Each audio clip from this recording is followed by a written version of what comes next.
الحمدللہ رب العالمین والصلاۃ والسلام علی سید المرسلین۔ آج کا ہمارا ٹاپک ہے قانون میں سب برابر ہیں۔ تو آئیے اس کے بارے میں مزید سن لیتے ہیں۔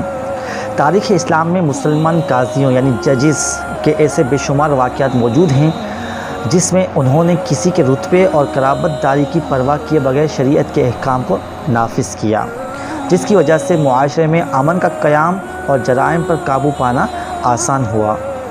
انہیں واقعات میں سے ایک واقعہ پیش خدمت ہے۔ حضرت سعد بن ابراہیم رحمۃ اللہ تعالی علیہ خلیفہ ولید بن یزید کی طرف سے مدینہ منورہ کے قاضی یعنی جج مقرر ہوئے۔ ایک مرتبہ ولید نے آپ رحمۃ اللہ تعالی علیہ کو اپنے پاس ملک شام میں بلایا۔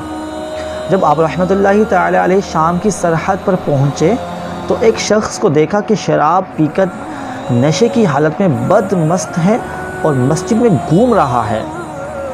یہ دیکھ کر آپ رحمۃ اللہ تعالی نے پوچھا، یہ شخص کون ہے؟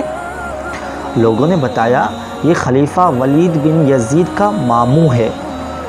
یہ سن کر آپ رحمۃ اللہ تعالی کو بہت غصہ آیا کہ یہ کتنی دلیری سے اللہ پاک کی نافرمانی کر رہا ہے اور اس کے پاک دربار میں ایسی گندی حالت میں بے خوف گھوم پھر رہا ہے۔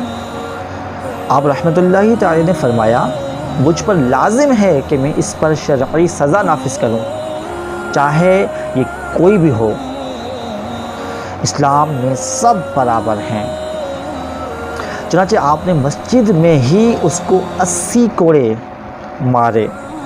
وہ شخص 80 کوڑے کھانے کے بعد نہایت زخمی حالت میں خلیفہ ولید بن یزید کے پاس پہنچا۔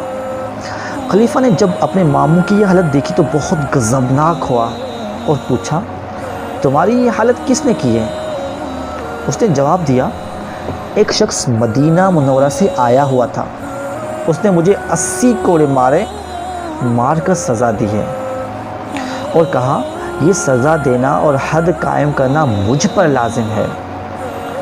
خلیفہ نے جب یہ سنا تو فوراً کچھ سپاہیوں کو لے کر ادھر پہنچ گیا اور کہا، اے ابو اسحاق، تو نے میرے ماموں کے ساتھ یہ سلوک کیوں کیا؟ اسے اتنی دردناک سزا کیوں دی؟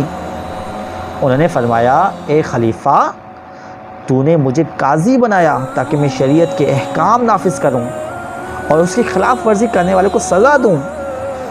چنانچہ جب میں نے دیکھا کہ سرعام اللہ پاک کی نافرمانی کی جا رہی ہے اور یہ شخص نشے کی حالت میں اللہ پاک کی دربار یعنی مسجد میں گھوم پھر رہا ہے اور کوئی اسے پوچھنے والا نہیں، تو میری غیرت ایمانی نے اس بات کو گوارا نہ کیا کہ میں اللہ تعالیٰ کی نافرمانی ہوتے ہوئے دیکھوں اور تمہاری قرابت داری کی وجہ سے چشم پوشی کروں اور شرعی حد قائم نہ کروں۔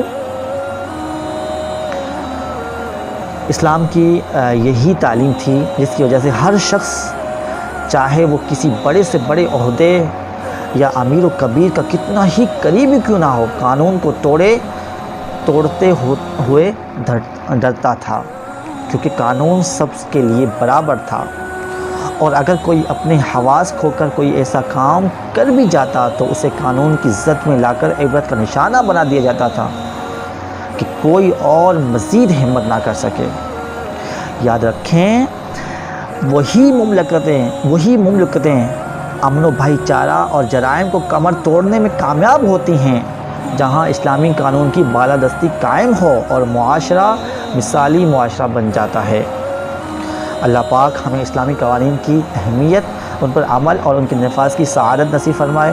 اللہ پاک ہمارے پاکستان کی حفاظت فرمائے۔ آمین بجاہ النبی الامین صلی اللہ علیہ وآلہ وسلم۔